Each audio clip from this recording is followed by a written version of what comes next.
I'll start this with a story, if I may, in regards to the idea that blackface is nothing to do with anything else, and it should be seen as a separate pursuit, and it's not is in no way should evoke any feelings of of white supremacy, right? Like I said before, being in Germany for many years now, um, it was quite often the case that I would be the only when I was performing in bands, especially the weddings, birthdays, etc. Quite quite often, I was the only black person there. It's normal, so you get used to it, and it's not necessarily an issue, right? There was one time I'll never forget.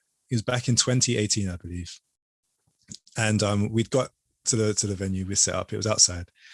This wasn't in Berlin or in Hamburg. It was in a rural area of Germany, somewhere where you can't get a taxi, right? And we set up everything. We're waiting for guests to come, and as guests are coming, they had a slideshow. And this slideshow was going through this particular man. He, if I remember correctly, he was turning 40. So the slideshow was just going through, from when he was a baby up until now, and his marriage, etc., etc. And like I said before, I'm there, the only black person there. And as the slides are rolling, I'm watching because I'm bored. We're waiting to start. As musicians, you know how it is. You're waiting for hours. So watching this slideshow, and all of a sudden, a picture comes up with this man in blackface, and a few more pictures go by, and then there's another with him and someone else, and next picture, another picture with a few people in blackface, right? And this slideshow is on repeat, so it's just going and going and going and going. And for me, I can know that this person hasn't necessarily intended, right, to put blackface on and to do anything to harm me, right? But the effect that it has, being the only black person there, in a space where I'm the entertainment, alongside a few other friends, to see that there's a level of safety that is just not there. No one else really would understand, right? Because to them, it's a harmless thing that happened maybe 10 years ago. But the fact that we can look at it and we can laugh and reminisce on those times in the presence of someone who looks like myself, and not think that there's any links to it is, I hesitate to say problematic. I'll say it's more of an interest to me, because I think in many different ways there are many things in our lives that we turn a blind eye to all the time. And there are other things that we don't. And I find it very interesting, bordering on the problematic, the things that we choose to turn a blind eye to and the things that we don't. For me, this idea of blackface, and obviously we can, talk about, a bit more of the history of why blackface came into being in the first place.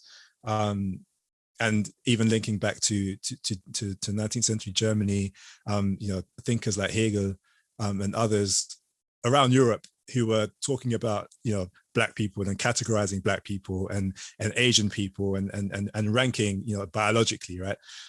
People like Carl Linnaeus, Thomas Jefferson in the States. I mean, this was, like I said before, white supremacy has no borders, right? This was happening everywhere at the same time.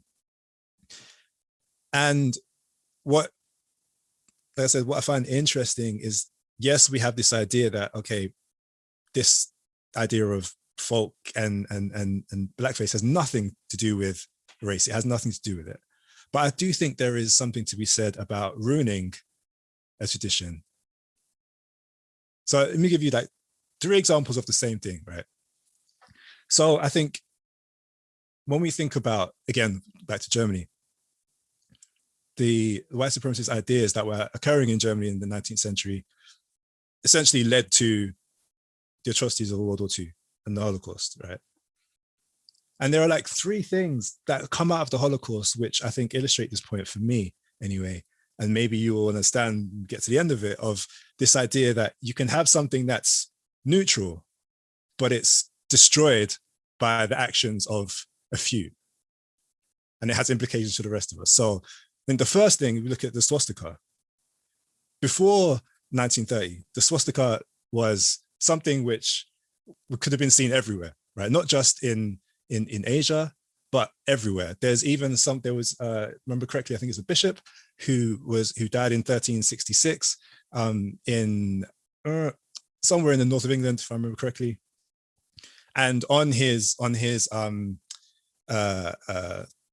it called it? On his tomb, right? There are the symbols of the swastika all over his lapel.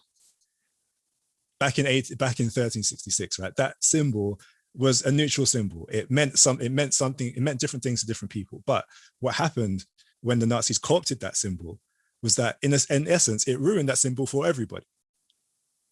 From that point on, that symbol took on new significance. From that point on, it's very difficult, especially in Europe, for us to see that symbol and think of nothing else apart from the atrocities against the Jews. It's very difficult to do that. Obviously, it's still used in different parts of Asia to this day. But there's been many cases with certain companies who have made toys for children, especially who have manufactured them in different parts around the world and shipped them to the UK or shipped them to Europe, in places around Europe. And there's been uproar because there's a swastika on them, and because there's an understanding of what that symbol is over there, but it doesn't work over here anymore. That symbol has been ruined, right? The second thing we see, Hitler's moustache. Before Hitler, that moustache could have been any person could have had that. It would have meant nothing, right? After Hitler, it takes on new significance. It's been ruined, even to the point where I think it was even last week or 2 weeks ago, Amazon updated their shopping app, and many of you might have seen it. You looked at your phones if you've got the app, and it changed. And there was controversy. They had to change the symbol because if you know the Amazon logo with that kind of smiley face, they had a little blue box on the top of it in the shape of a square, and people complained because they said that looks like Hitler's moustache. So they changed it. So that has been ruined, even though before Hitler there was nothing wrong with that. After, it's been ruined. Even his name, Adolf, it's illegal to call a child Adolf in Germany, right? You're not allowed to do it by law. That name before Hitler was okay. Adolf Sax, I played the saxophone. Adolf Sax invented the saxophone. It's a perfectly normal name. But Hitler ruined it, right? And so I think when we think about these early traditions of blackfacing, whether it's the coal miners or whatever it is, once we understand, I think, how Black people in the States have been treated, how the diaspora have been treated, the tropes that we see in Disney movies, right? We've seen in Dumbo, it came out in 1941. The crows, the crows, the main crow was called Jim Crow, for goodness sake. Like it doesn't really get more blatant than that, right? And this is a cartoon for children. When we understand how, and again, going back to the middle of the 19th century, how many thinkers of the Enlightenment, even before the 19th century, but talking about the 18th century, the thinkers of the Enlightenment, how they were talking and thinking about Black people at the time, how Black people were being shipped around the world, sent to, especially to South America, to the Caribbean, to North America, right? How Black people were treated and how Black people were talked about and how Black people were ridiculed. And then we progress a few hundred years later to the 1830s, when blackface starts to become a thing and minstrelsy starts to become one of the most popular forms of entertainment, not only in America, but also in England too.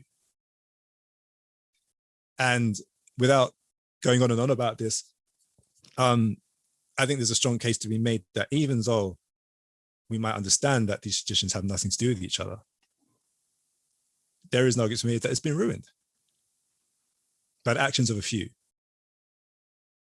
In the same way that Hitler and the Nazi parties and everyone who surrounded them enabled them to do what they did, the anti-Semitism that happened, and the murder and the genocide that happened, right? In that same way, I think it's ruined different things, 3 different things, like I said, that in essence had nothing to do with anything beforehand. I think in the same way, when we look at blackface and we look at these traditions, we have to understand that even though they might have had nothing to do with each other, it's been tainted now.